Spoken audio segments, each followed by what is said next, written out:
नमस्कार दोस्तों, कैसे हैं आप लोग। आशा करता हूं आप लोग अच्छे होंगे। दोस्तों आज की इस वीडियो में मैं आपको बताने वाला हूं कि मुख्यमंत्री लाडली बहना योजना का फॉर्म को कैसे आप भर सकते हैं अपने हाथों से सही। तो चलिए दोस्तों, वीडियो को बिना देर किए हुए मैं शीघ्रता से ये जानकारी आपको प्रोवाइड करवा देता हूं।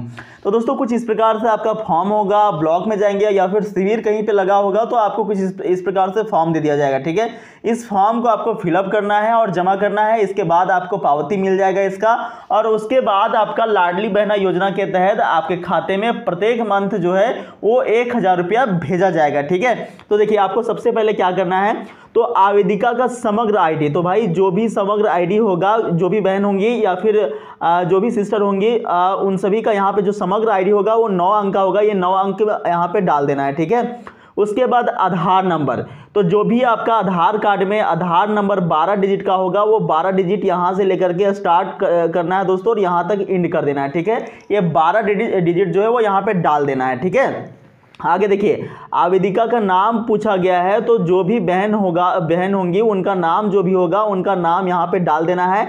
आप चाहे तो हिंदी में ही डाल दें या फिर यदि आप चाहें तो इंग्लिश के कैपिटल लेटर में भी डाल सकते हैं। ठीक है, चौथा देखिए, चौथा में पूछ रहा है कि आवेदिका के पति या फिर पिता का नाम। यदि बहन जो है जिनका शादी हो चुका है तो उनका पति का नाम डाल दीजिएगा, अन्यथा फिर उनका जो है वो पिता का नाम यहाँ पे डाल देना है आपको। ठीक है, उसके बाद देखिए जन्म तिथि पूछा गया है, तो जन्म तिथि में यहाँ पे दिनांक डालना है, उसके बाद यहाँ पे महीना और यहाँ पे वर्ष।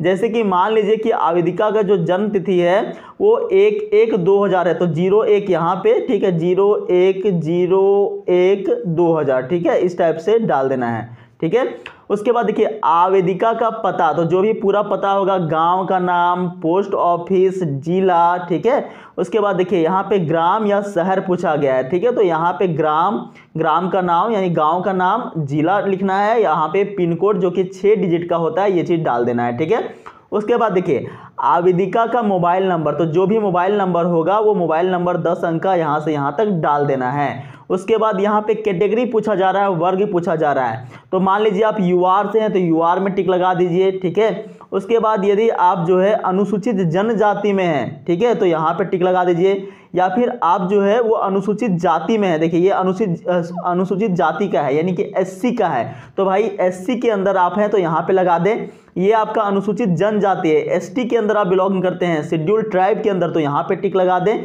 या फिर आप अत्यंत पिछड़ा वर्ग से हैं, ओबीसी से, ध्यान रखिएगा ये आपका जो है वो एससी है। ठीक है, ये आपका एसटी है, ये आपका ओबीसी है। ठीक है, तो जो भी कास्ट होगा आपका उसमें आप टिक लगा दें। ठीक है, मान लीजिए आप एसटी हैं तो एसटी में आपको टिक लगा देना है। ठीक है, आगे देखिए 9वां में कह रहा है कि क्या शासन से विधवा, निःशक्त इत्यादि पेंशन प्राप्त कर रहे हैं, क्या किसी प्रकार से विधवा या फिर डिसेबिलिटी, ठीक है, किसी प्रकार का दिव्यांगता है उससे आपको पेंशन मिल रहा है। यदि मिल रहा है तो हाँ पर टिक लगाएं, अन्यथा नहीं पर टिक लगाएं। ठीक है, 10वां देखिए कह रहा विवाह की स्थिति, यदि आप विवाहित हैं, तलाकशुदा हैं, विधवा हैं या फिर परित्यक्ता, ठीक है, तो जो भी होंगे उसमें आपको टिक लगा देना है। ठीक है, आगे देखिए, आगे कह रहा है आवेदिका द्वारा की गई घोषणा, तो यहाँ पे घोषणा में आपको सिंपली पढ़ना चाहें तो पढ़ सकते हैं। जैसे कि मैं एक पढ़ के बता देता हूँ, मेरे परिवार की सम्मिलित रूप से वार्षिक आय 2.5 लाख रुपए से कम है। तो एक बार आप पढ़ना चाहें तो पढ़ सकते हैं, अन्यथा आपको सब में टिक लगा देना है। ठीक है,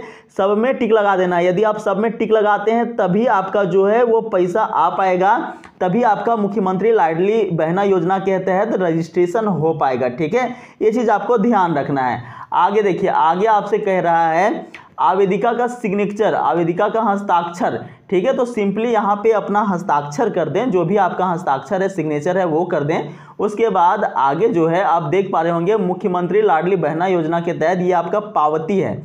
ठीक है, तो पावती जो है इसमें आपको कोई छेड़छाड़ नहीं करना है। जहाँ शिविर लगेगा या फिर आप ब्लॉक में जहाँ पे जमा करेंगे वहाँ पे जमा करने के बाद जो वहाँ के अधिकारी होंगे, जो स्टाफ होंगे, वो सिंपली इसको भर करके आपको दे देंगे। ये पावती आपके पास में रहेगा। देखिए यहाँ से आपका जो है वो एक डॉट लाइन गया है, यहीं से वो लोग जो है वो काट करके आपको ये नीचे का हिस्सा दे देंगे।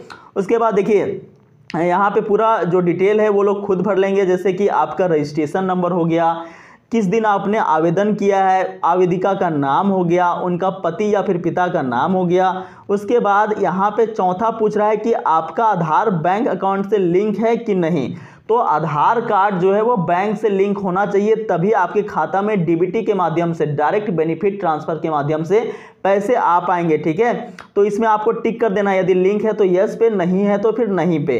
लेकिन ध्यान रखिए, ना होने पर आपका खाता में पैसा नहीं आ पाएगा। सो आप जो है वो अपना आधार कार्ड को बैंक के साथ में लिंक करा लें, और एनपीसीआई के साथ में जरूर लिंक होना चाहिए। देखिए डीबीटी इनेबल लिखा हुआ है, तो डीबीटी इनेबल कराना बहुत जरूरी हो जाता है। जब तक कि आपका डीबीटी इनेबल नहीं होगा, जब तक डीबीटी इनेबल नहीं होगा, तब तक आपका खाता में मुख्यमंत्री लाडली बहना योजना के तहत पैसा नहीं आ पाएगा। ठीक है, खा नंबर में देखिए कह रहा है कि निम्नलिखित कारणों से आवेदन ग्राह्य नहीं किया गया है। मतलब कि बाय चांस जो है आप अविवाहित होने पर, या फिर आयु आपका 23 से 60 वर्ष के मध्य ना होने पर, या फिर एक तीनों कंडीशन में से कोई भी कंडीशन आपका अगर होगा, तो ऐसी स्थिति में फिर आपका पैसा नहीं आ पाएगा। ठीक है, तो खैर इसको आपको कोई भी छेड़छाड़ नहीं करना है। ये जो है आपका मुख्य रूप से जो स्टाफ होंगे शिविर में जो, या फिर आप ब्लॉक में जमा करेंगे तो वहाँ पे जो स्टाफ होंगे वो लोग इसको फिलअप कर लेंगे। ठीक है, तो इसमें आपको बहुत ज़्यादा लोड लेने की आवश्यकता नहीं है। तो उम्मीद करता हूँ ये सारी बातें आप लोगों को समझ में आ गई होगी कि किस प्रकार से इस फॉर्म को भरना है, कहाँ जमा करना है।